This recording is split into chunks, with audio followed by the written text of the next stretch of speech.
he came into this weekend probably not knowing that he was going to have a shot at pole and probably not knowing that he was going to have a shot of victory, let alone win by nearly 20 seconds. This is On Track, talkSPORT's motorsports show. I'm Jon Jackson with Piers Prior, Sky Sports commentator and former British F3 driver alongside me. Loads to debrief from the last race in the Formula One World Championship, Monza, the Italian Grand Prix, the Temple of Speed. Piers, what a track. First of all, from a driver's perspective, you must be itching to get yourself around that track in some form. Yeah, it's pretty cool. It's easily the fastest track that we visit of the year with average speed, but also it's a unique challenge for the drivers because the downforce is so low due to the straights being so long. The cars move around a lot more, and let's not forget the support from the fans at Tifosi, especially the Ferrari drivers. They feel it, but it's a special feeling as well. Unfortunately, I've actually never driven it in real life, but I do know a lot of drivers who have, and they say that it's pretty cool going there. Very unique challenge. You have to be good on the brakes and pretty technical as well. Yeah, it's wild seeing all the fans there, and I think it's a kind of a short drive from the hotels to the track, and you just see them getting mobbed, and it's not just the Ferrari drivers. Any Formula One drivers get mobbed. You know, the F3 drivers seemed like they were getting mobbed, and it was good to see F2 and F3 this past weekend. Of course, F3 came to a conclusion. We'd already crowned a champion, but F2 has a lot to play for, and we'll talk a bit more about those support series, junior series, feeder series, whatever you want to call them, as we go along. But first of all, we knew that on a track where straight line speed was important, that Red Bull should in theory be quite good because they're decent in a straight line. It's just the corners where they concede a lot to the McLarens, and that's what we saw from Max Verstappen. Now, I just want to start with this by saying when I was covering this race on talkSPORT yesterday, I was referring to it as vintage Verstappen, and I had a few messages from people saying, how is it vintage? What's he really done other than overtake Lando Norris on lap 4? I mean, it was vintage because nothing went wrong. He had it completely in the bag. There was no signs of Max Verstappen losing that race, and he won by over 19 seconds. Yeah, and we had a sarcastic radio message as well. So, you know, it's pretty much vintage Verstappen. I completely agree with you. Vintage Verstappen because he kind of took pole when arguably he shouldn't have done. That was a pretty mega pole lap that no one was really expecting. It literally popped up out of nowhere, didn't it, at the end of the session? And then I also think it's vintage Verstappen because he cut the chicane at the first lap, kept the lead, complained on the radio, let him back through, and then did an outstanding move around the outside to take the lead and just drove away from the field. So, do you know what, John? I think I agree with you. Vintage Verstappen, but vintage Verstappen in the sense that he absolutely performed to the limit of that car. And when you can see, you know, his teammate, Tsunoda, I mean, he did have contact with Liam Lawson, but even still, nearly finishing a lap behind. And Verstappen's won the race by 19 seconds. Shows the level that he's still performing at, even though the Red Bull sometimes isn't anywhere near the McLaren. We are going to get on to the whole McLaren situation, but for Max to be able to have the mental space to be driving, you know, that fast around one of the fastest tracks on the Formula One calendar and still laughing and joking with his race engineer just shows what kind of mindset Max is in, because we've seen him get a little bit flustered in some races this season. Let's talk about that qualifying lap then, because that was the fastest ever speed, average speed on a Formula One lap. So 164.466 miles an hour. He's beaten what we saw from Lewis Hamilton back in 2020. So in a way, he's got over Lewis Hamilton again, like he did in 2021 and never since, basically. And also doing it so late in the session. I'd love to know from a driver's perspective, like Lando, you know, Lando kind of put in a time there that looked like he got pole. And then to have Max snatch it away in the dying seconds of qualifying, that's also some pretty good mind games when you're Max Verstappen, because it's just those little margins where you're getting one up on people around you. I mean, the lap was outstanding. The onboard was pretty cool to watch, and it took a lot of people by surprise. I know we touched on it a little bit already, but it wasn't amazing in the first two sectors. I think it was two greens, wasn't it? And then that final sector was just mega, which is through Ascari and Parabolica, which is basically the two corners I'd say where you can make the most as a driver at Monza. Monza, first chicane is all basically about braking late as you can. Second chicane similar. Lesmos you can do a bit, but Ascari and Parabolica are the two corners where like you can really hustle the car. You can really push it to its limits. You need confidence. Ascari's pretty tricky now with the way the curbs are as well, because you've got the raised curb on the left-hand side. You then have to run the curb on the inside, which can make the car go light and then cut through to the exit.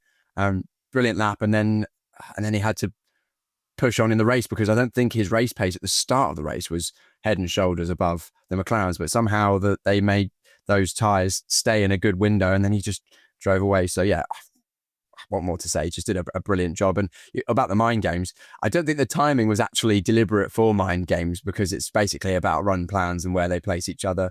But it does play a little part, isn't it? When Norris probably came over the line, saw his name plop to the top of the timing tower on the big screen by the start-finish tray, he probably thought that was it. And then, I mean, obviously, Lando doesn't get to see, I guess, the sector times as well, because if he'd seen that Max wasn't on particularly fast first and second sectors as well, that would also make him think, well, looks like I've got this in the bag. But I just think from a driver that when you feel like you've got success and it's grabbed, snatched away from you so quickly, when you are having so much pressure on your shoulders like Lando has now, as we talked about last week, where he's got to finish ahead of Oscar Piastri, it is little mind games from Max. And it's almost like, I feel like Max can kind of get one up on drivers in the most relaxed way, like we heard with the radio messages there, because it just shows you what kind of guy he is and just how talented he is. It's just mental strength, isn't it, from Verstappen as well? I mean, I agree with your point. The talent's there, we know this, but the mental strength from Max, he came into this weekend probably not knowing that he was going to have a shot at pole, and probably not knowing that he was going to have a shot of victory, let alone win by nearly 20 seconds. But as soon as the car's there, bam, he's there to perform. He doesn't miss an opportunity. That lap, it pulled it out in qualifying. Good work from the Red Bull team. I think they positioned him well on track, just got a distant toe, I think, which helped a little bit, but hey, you still have to do the lap. And then in the race, I think from the first lap, he was like going out there to win. We saw that down towards turn one. He tried to get around and unfortunately cut the track, but had to get the place back, but then took it again in I think it was an underrated move around the outside of Norris into turn one. Just as soon as there's a sniff of victory, he's there and he takes it. He doesn't miss an opportunity, does he? Not at all. I guess you could say the only sort of foot he put wrong was losing the lead early on and having to, regaining the lead, but having to give it back. But it didn't take him long to regain that 3 laps. It was the move on Lando Norris. What do you make on that at the start? It was one of those ones where Lando was on the grass. There was no space for him, but it didn't seem to be deemed an issue that Max had squeezed him out there. So I think Norris actually made a really good move there. I mean, I don't think Verstappen expected Norris to brake as late as he did. Norris threw it out the inside and got as the current regulations are, if you get alongside at least the mirror, then you're entitled to basically have that corner. And then Max cut across. So I think Max did need to give that position back. And Max should have known that, really. I think he probably would have been smart to just tuck in behind, but maybe he was worried about losing positions to Piastri and other drivers, so decided to take the low-risk option, run through and drop in behind Norris. But then the move around the outside into turn one, which ultimately led him to keep the lead. Yeah, I don't think there was enough said about that, because the way he did it was executed absolutely perfectly. Got the DRS, got the toe down towards turn one. Yes, got ahead in the braking zone, but Norris was still alongside, and Verstappen squeezed Norris just enough that Norris had a little lock up and had to back out a little bit, but not so much that it was going to cause contact or that it was going to come under any scrutiny from race control. It was just perfectly measured. Max Verstappen doing it again. I think he performed at the level that we saw in 23 when he won pretty much all the races this weekend. Yeah, those two moves. There was also the move on Piastri, because Piastri had a kind of tricky start there, battling with Charles Leclerc, and Piastri, when he did get around Charles Leclerc, that was a similar move on that first corner, and very ballsy, I think is the term I'd use there, because you think of the speed you're going there and what kind of corner that is. Certainly when I've played that on the computer game, I've messed that up on many occasions. So shout out to Oscar Piastri for that move as well. We have the Azerbaijan Grand Prix coming up next with 2 weeks to go, and that's kind of a high speed track, but then you have the added balance of it being a street track and it being a little bit more windy. But you'd think, in theory, if the Red Bull was strong, Max's Red Bull was strong at Monza, then in theory there should be some strength there in straight line speed at Azerbaijan. Do you know what? I think you're on something there. I don't think it'll be quite as dominant, the Red Bull, because this Monza is a unique challenge for the drivers and the cars. But I think if you're quick in Monza, there's a good chance you can be decently quick in Azerbaijan as well, because they do run fairly low downforce. I think they probably don't run quite as low as Monza, but I mean, it doesn't look ideal. I think, again, ultimately, it doesn't really make a difference because Verstappen's kind of on his own in the championship anyway. He's not gonna catch the McLarens, is he? Let's be honest, unless they crash out of every single race going forward, which is also unlikely. I mean, he's probably just going out there to try and win as many races as he can. Keep notching up race victories for his overall career tally, and I don't know, maybe he's got win bonuses. You'd imagine there's some kind of win bonus. Good to see his partner was there watching as well. Just to give you an idea of that speed, obviously 164.466 miles an hour in that qualifying lap.